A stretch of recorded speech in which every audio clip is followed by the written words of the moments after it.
Halo semuanya, kembali lagi dengan saya Andri Lukasiano Putar-Putar dari kelas TA 2020 dengan NIM 205 120404095. Pada kesempatan kali ini saya akan menjelaskan yaitu studi kasus jaringan di UT Syukur Indah untuk memenuhi proyek akhir untuk UAS.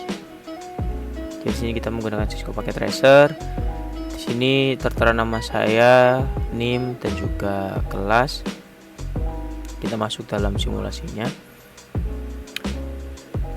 Jadi untuk deskripsi yaitu UT Syukur Indah ini memiliki cabang di jalan lain namun di dalam kota yang sama. Nah, dengan dibuatnya skenario ini diharapkan UT Syukur Indah dapat mengakses kantor cabang dari kantor pusat yang bertempat di Jalan Rembang dan sedangkan kantor cabang ada di Jalan Kerembangan. Untuk skenario percobaan yaitu kita dapat melihat kerangka jaringan dari UT Syukur Indah seperti gambar berikut. Di sini kita menggunakan dua server, yaitu server pertama server Kerembangan dan juga server Rembang. Kita menggunakan satu router yang bertipe 2621XM, menggunakan switch itu dua switch dengan tipe 2950T strip 24 dan juga kita menggunakan 8 buah komputer. Jadi seperti ini jaringannya. Kita masuk dalam penjelasan device dan juga IP yang akan digunakan. Jadi seperti yang saya katakan tadi, yaitu kita menggunakan satu router, dua server, dua switch, dan 8 PC. Berikut IP network yang kita masukkan baik di dalam router, device Ethernet maupun di dalam server dan juga komputer-komputer yang ada, mulai dari server Kerembangan, Rembang, mulai dari komputer 0 hingga komputer ke-7. Berikut juga IP yang ada, subnet mask yang ada, dan juga gateway yang telah diisikan di sini ya. Oke, kita masuk dalam langkah-langkahnya. Yang pertama kita buka Cisco Packet Tracer, lalu yang kedua kita siapkan device yang akan kita gunakan. Yang ketiga kita buat skema jaringan beserta device dan kabel seperti yang ada di atas. Setting port dan juga IP address subnet mask gateway sesuai tabel yang di atas. Dan yang kelima nanti kita akan lakukan testing terhadap komputer lain dan juga ke server.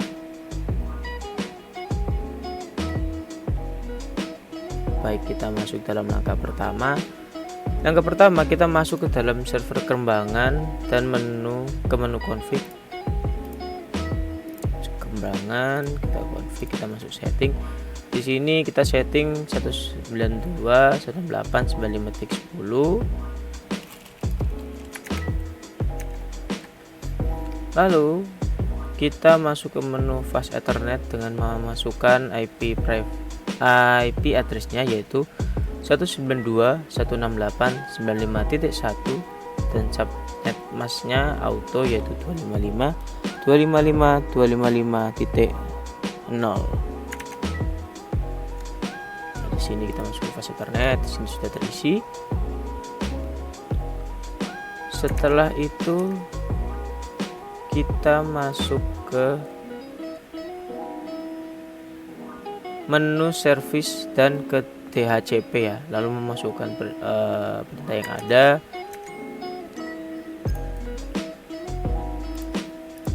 Kita ke Kerembangan, service DHCP, kita masukkan default gateway-nya 192.168.95.10. Ingat jangan lupa untuk mengonkan service-nya. Jadi kalaupun kita lupa misalnya off tapi ini kita sudah setting ya percuma. Nanti di setiap PC yang ada ini kalau kita masukkan DHCP nya dia tidak akan keluar dan malah nanti keluarnya keluar IP random gitu keluarnya. Di sini juga ada start IP address. Nah, ini itu digunakan untuk mulai dari berapa sih, mau pakai IP-nya dari berapa sih. Bisa dari komputer ini nanti IP-nya bisa kita masukkan dari 2, bisa saja ini 2, 3, 4, 5, dan juga tergantung maksimum number usernya. Jadi ya dari 2 ini misalnya nanti 2, 3, 4, 5, 6. Nah, mentoknya itu hanya sampai 6 karena kita gunakan maksimum numbernya hanya 5. Oke. Setelah kita setting di server Kerembangan, kita masuk ke server Rembang.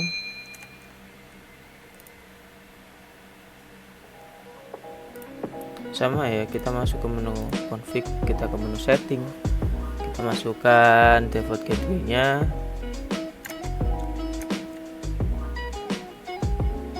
Setelah itu kita masuk ke Fast Ethernet, kita masukkan IP 192.168.96.1,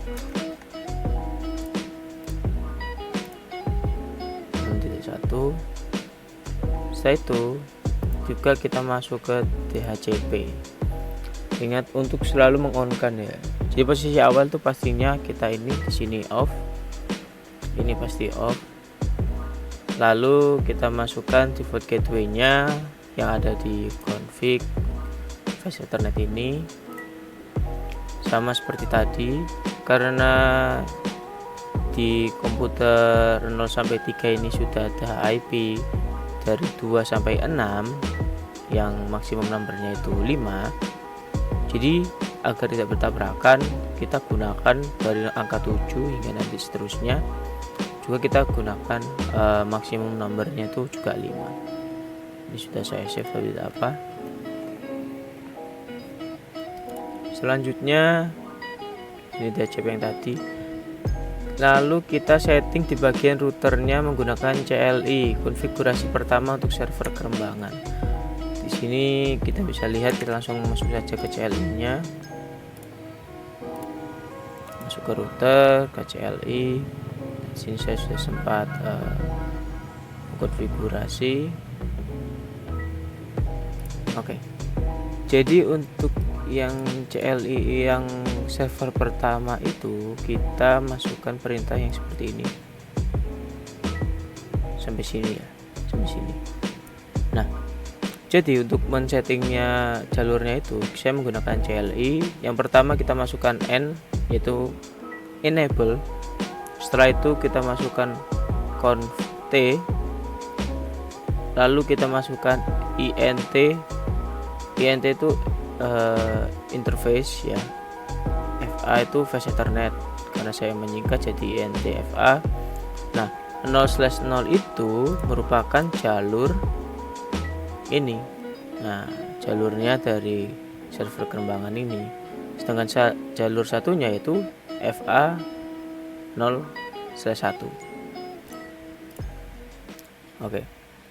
Yang pertama kita masukkan ini IP gateway-nya ya, yaitu IP jalurnya dari server Kerembangan untuk masuk ke router, yaitu 192.168.95.10. Juga kita masukkan subnet masknya yang ada. Jika sudah, kita ketik no sh atau no shutdown agar jalurnya dapat teraktivasi atau jalurnya dapat dilewati. Setelah itu kita klik exit, yaitu EX. Nah, di sini untuk jalur pertama sudah dapat dilalui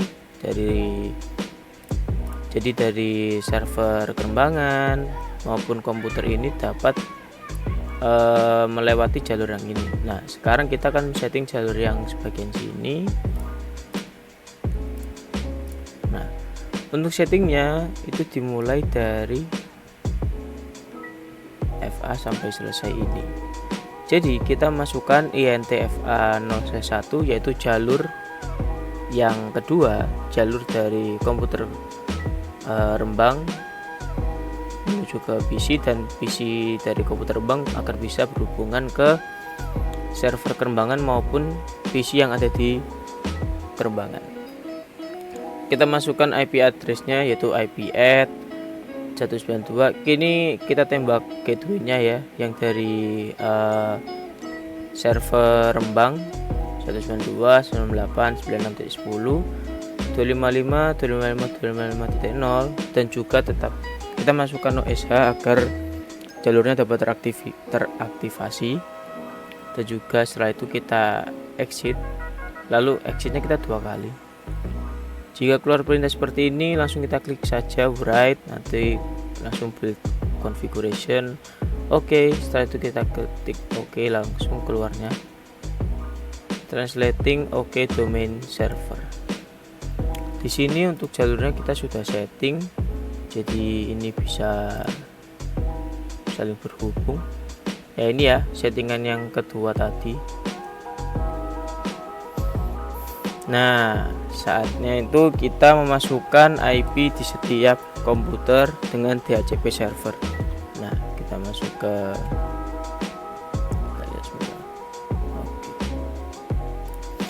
di sini setiap komputer ini saya menggunakan DHCP server. Misalnya nih, tadi kan kosong, sehingga saya punya DHCP server. Nah, ini akan otomatis mengeluarkan IP yang ada, yaitu langsung dapat IP 192.168.95.5 dan juga di PC1 pun juga demikian 95.2. Kita cek dari PC yang lain 95.3, sini juga ada, di sini 95.4. Mungkin ini tidak berurutan ya, ini 2, ini 3, ini 4, ini 5 gitu. Sama halnya dengan yang di sini. Di sini juga saya gunakan DHCP server.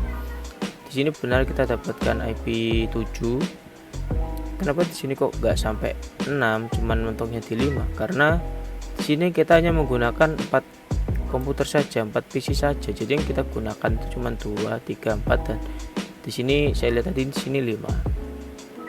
Sama halnya di sini, saya gunakan maksimum usernya itu 5 tapi hanya 4 komputer saja. Di sini IP-nya 7, di sini IP-nya 8, di sini IP-nya 9, dan di sini IP-nya 11 ya. Tidak 10 tapi 11. PC4 ini juga sudah kita masukkan, banyak saya gunakan DHCP semua. Oke, jika sudah semua masuk, kita akan gunakan test ping langsung ya. Kita coba simulation CMP. Oke. Jadi kita coba kirim dari sesama server ya. Sini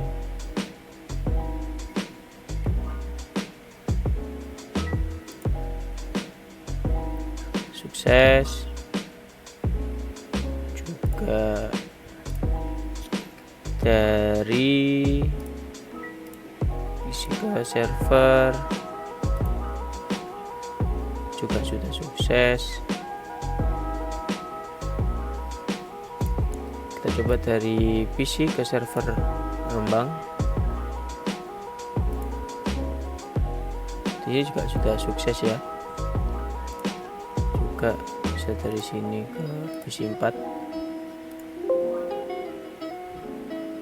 Maximum number event been reached, you may clear event list. Kita delete dulu.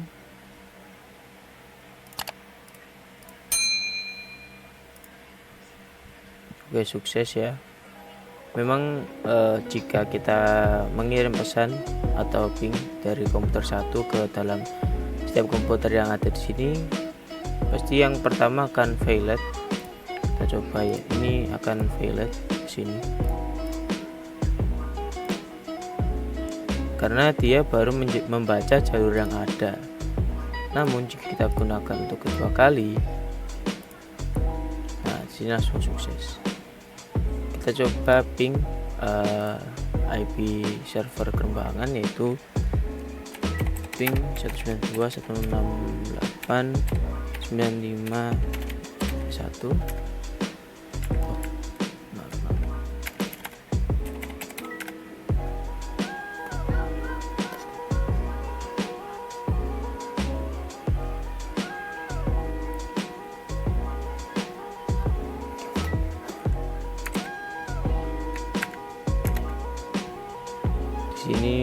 tidak bisa. Kita coba lihat.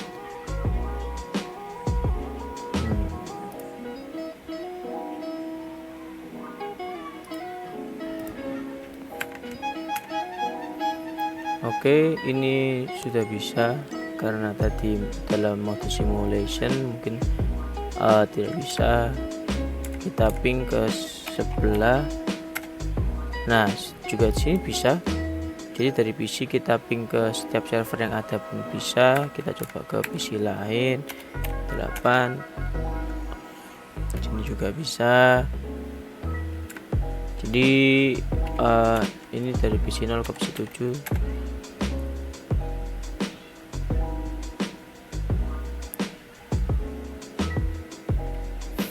Seperti biasa, pasti akan ada tulisan request timeout di sini. Tapi untuk pengujian yang kedua kali, dipastikan ini sudah bisa langsung reply seperti biasa. Dan juga mungkin kita coba ke ping 9. Nah, ini seperti biasa ya, ini mencari jalurnya yang ada, request timeout, lalu bisa mereply. Nah, kita coba kedua kali pun langsung bisa. Mana untuk sebaliknya? Oke, kita coba kirim dari PC 6 ke PC 2, pasti akan failed. Nah, PC 6 ke PC 2 failed, PC 6 ke PC langsung sukses. Seperti itu, pasti mereka akan mencari jalurnya terlebih dahulu. Sukses. Ini saya akan gunakan agar semuanya bisa saling berhubungan, agar dari sini ke sini bisa, sini sudah bisa, sekarang ini ke sini, ini ke sini, ini ke sini, ini ke server. Jadi sudah optimal. Oh, ini masih dalam proses, kita coba lagi. Oke, di sini sudah bisa. Untuk jaringan sudah bisa saling berhubungan, sudah bisa saling ping. Dan berikut yang dapat saya sampaikan, bila mana ada salah kata ataupun kekurangan, mohon maaf. Sekian dan terima kasih.